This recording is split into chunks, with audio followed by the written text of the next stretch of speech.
Voters do not agree with these despicable women on The View. They are wildly out of touch with the vast majority of Americans, and frankly, they should seek immediate help. This is why, of course, she's on The View and not working for the most powerful man in the world, because Karoline would wipe the floor with you bitter banshees any day. Joe Biden knows how to do this. Yes. He knows how to do this. He's quite good at this. And you know, you can't refute anything with him because he just, when I say him, I mean... He rambles. Trump. Yeah. He tends to just... But can I mention one thing? A few days ago, we showed you the heated verbal clash between White House Press Secretary Karoline Leavitt and Whoopi Goldberg, but because of time limits, we couldn't share the full breakdown of what went down or the reaction that followed. Buckle up, because what you're about to see might just shock you. And don't forget to hit that subscribe button if you want more unforgettable moments like this. I too am a working mom and always have been. I've been a professional woman since I graduated from college or law school. But now there's, I think, a good thing, which is like the restoration of valuing so-called traditional, moms, and that's great. The women who take care of their kids full time. Most of my best friends are doing exactly that.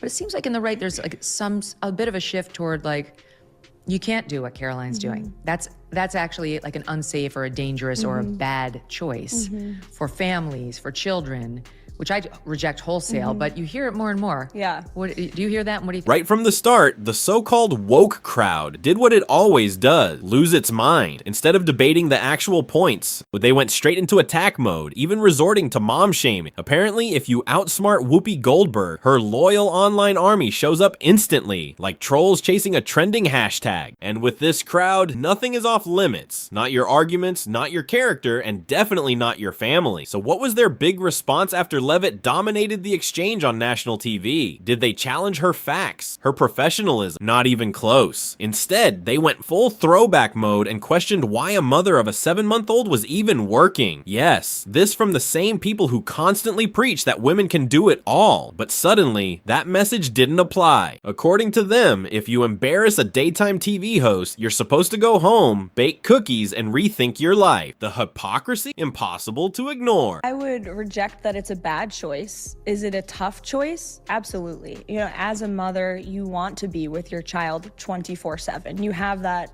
maternal instinct. 27. Yeah. Not all the time. Well, right now, yes, because he's 7 months and just squishy and lovable, but I'm sure that will change. No, but you know, you do have that maternal instinct, but also recognizing, like, I'm doing this work for my son and for all children to make this country better.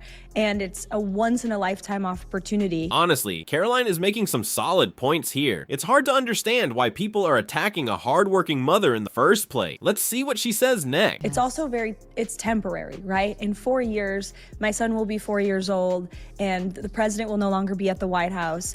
And then I'll move on and do something else. But, you know, this chaos of 24/7 work is a temporary matter. And that's what at least I tell myself to get through these very long and hard days.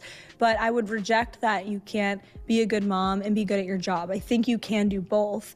It's not for everybody. And it takes a lot of work and will and faith and prayer.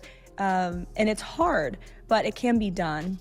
And, you know, I would reject that. Just like that, Karoline Leavitt brushes aside the outrage effortlessly, like swatting a fly with ease. She calmly points out something that should be obvious. Yes, it's absolutely possible to balance a career and motherhood without sacrifice, one for the other. But here's where she really shifts the conversation. She openly acknowledges that it's not easy, and that not every woman will choose the same path. Imagine that, a perspective that isn't one size fits all. Instead of pushing the idea that you must have everything or you failed, Leavitt offers a more grounded take. She emphasizes that women who choose to stay home and raise their children deserve just as much respect as those pursuing careers. Because raising the next generation is just as valuable as climbing the corporate ladder. In the end, she doesn't just defend herself, she exposes the contradictions in the criticism she's facing.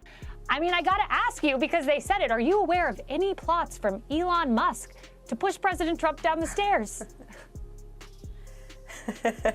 Absolutely not. Let me be unequivocally clear about that. And watching this clip, I couldn't help but think how ironic that Whoopi Goldberg and Joy Behar and the rest of the ladies on The View spend their time calling Republicans the conspiracy theorists.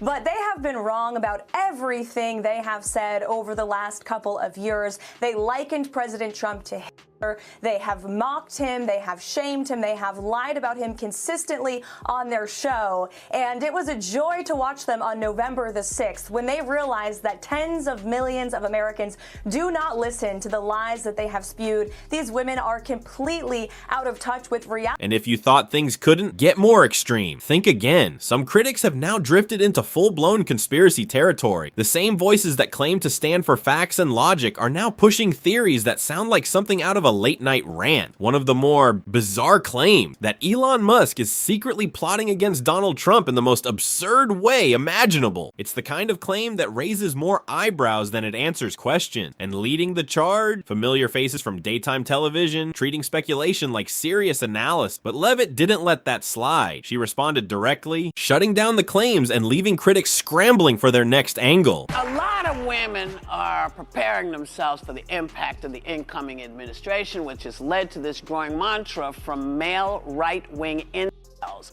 Your body, my choice. Say that to my face. Not one to stay quiet, Whoopi Goldberg attempted to respond, but indirectly. Rather than addressing Leavitt head-on, she shifted focus elsewhere. And during one moment on live television, her reaction drew attention for all the wrong reasons. Leavitt wasted no time responding. She called out the lack of substance, pointing out that when arguments fall apart, people often turn to theatrics instead. Her response was sharp, controlled, and direct. The moment quickly spread online, with reactions pouring in from all sides. Some supported Leavitt's stance, while others criticized the tone of the exchange. Either way, it became one of those clips that people couldn't stop talking about. You must have really wrestled with how you were going to meet the high bar set by Karoline Jean-Pierre. Was that... Sorry, was that out loud? No, she was terrible. Yeah. I mean, come on. Yeah. So Yeah. how has your approach differed, would you say? I think it's vastly different. And if you ask people, even in the legacy media, even the Trump haters, they will tell you the approach has been much different. Not just for me, but the entire White House. Oh, absolutely. They come in my office every day and they'll admit that off the record. Oh. Maybe not on the record, but they will say they appreciate the access and the transparency and the preparation that goes into my briefings and everybody on our team. Now, stepping back for a second, did Leavitt just expose something bigger here? Because here's what's interesting. While critics publicly attack her, there are reports that some of those same voices are far more respectful behind the scenes. Off camera, the tone changes. Conversations become more cordial, even appreciative. If true, that contrast raises questions about how much of the outrage is genuine and how much is performance. According to an IG report from the Social Security Administration, there was $71 billion worth of fraud in one single fiscal year that we know about. And so that is a lot of fraud, Peter. To be clear, that $71 billion was from 2015 to 2022, so it wasn't in just 1 year. And it was $71 billion. But it wasn't in 1 year, just over multiple years, from 2015 to 2022. So are you defending $71 billion in fraud, Peter? That's a lot of money.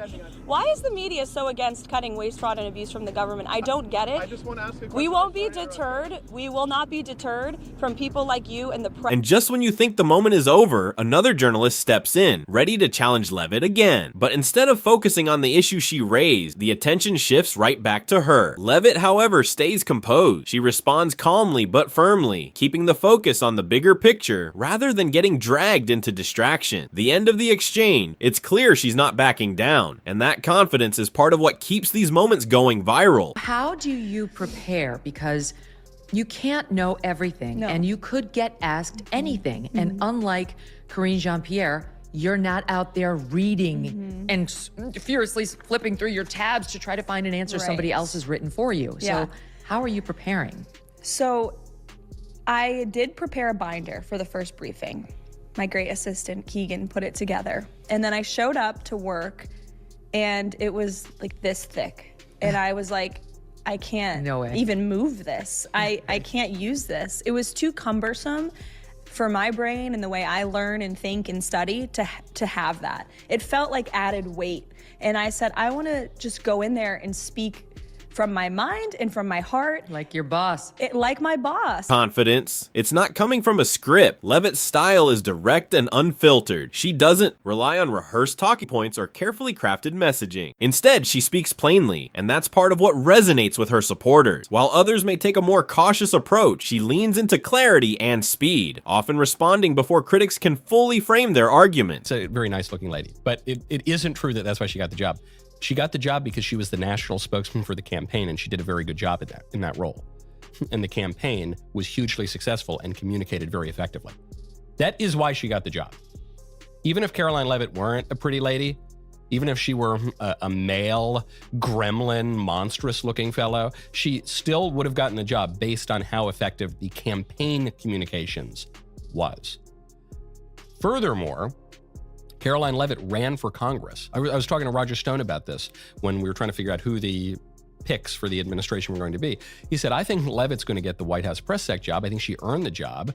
And I like that she has been in the fire. She's run for office. At this point, some observers believe the tension goes beyond politics. They argue that it's also about competition, visibility, and influence. Leavitt's rapid rise has made her a prominent figure, and not everyone is comfortable with that. When direct criticism doesn't land, the focus sometimes shifts to personal attacks instead.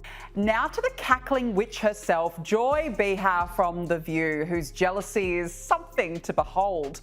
Here is her assessment of Trump's new White House press secretary, Karoline Leavitt. I think she's probably been put in there because, according to Donald Trump, she's a 10. You know that's what it is. I want to be clear, though, it's not her first job. It was her first press briefing. She worked in the previous Trump administration. The ever-empowering feminist, Joy herself, everyone. And this is why, of course, she's on The View and not working for the most powerful man in the world, because Karoline would wipe the floor with you bitter banshees any day. But her supporters point to her background as proof she's more than just a media personality. From her political campaign experience to her current role, they argue she's built her position through persistence and real-world exposure. Those experiences, they say, are what shape her quick responses and confidence under pressure. The CNN guy, Jim Acosta? Oh wait, he's not on CNN anymore. That's right. He was like, it was just so, I would say, you don't mind the aggressive questions, you take the aggressive questions, but it was just always to the point that it was like, how do you destroy Donald Trump? How do you destroy the individuals of staff? It was so, when they do say Trump derangement syndrome, and I do think that there's also Elon Musk derangement syndrome happening too with the media, because they don't know how to handle it.